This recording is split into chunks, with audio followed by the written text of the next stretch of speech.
हमारे YouTube channel Rajshri music CG को like, share और सब्सक्राइब करना बिल्कुल ना भूलें।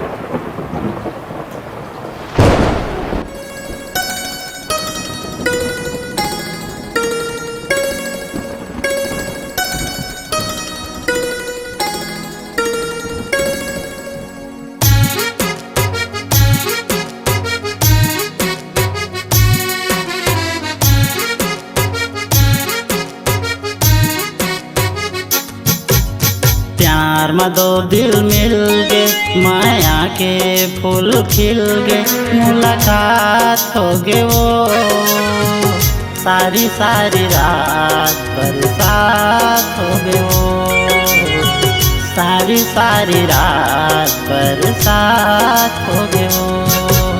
प्यार में दो दिल मिल गए, माया के फूल खिल गए, मुलाकात हो गई रे सारी सारी रात बरसात हो गई रे सारी सारी रात बरसात हो गई रे।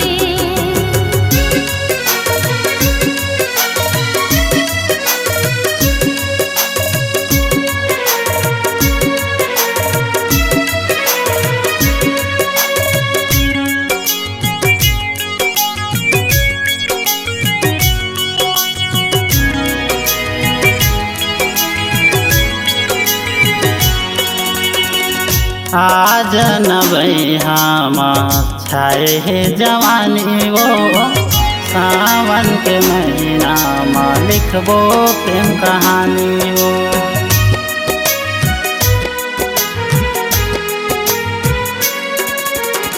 धीरे धैर्य बैहा अभी झन करते ना जाने रे माया के काहे लगे है आने जाने रे।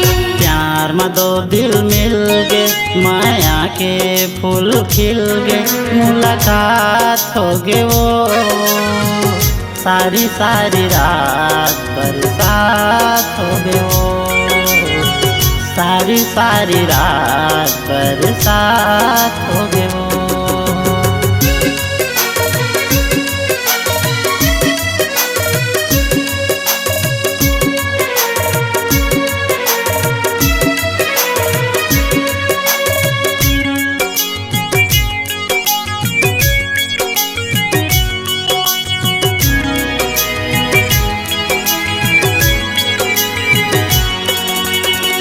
गली खोर सुनना लागे सुनना घर दुआरे रे भावर परा के ले जा हवा में कुआरे रे।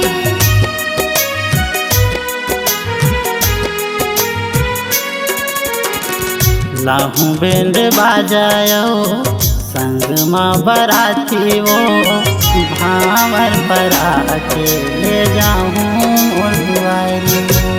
प्यार में दो दिल मिल गए, माया के फूल खिल गए, मुलाकात हो गई रे सारी सारी रात बरसात हो गई रे सारी सारी रात बरसात हो गई रे सारी सारी रात बरसात हो गए वो सारी सारी रात बरसात हो गई रे सारी सारी रात बरसात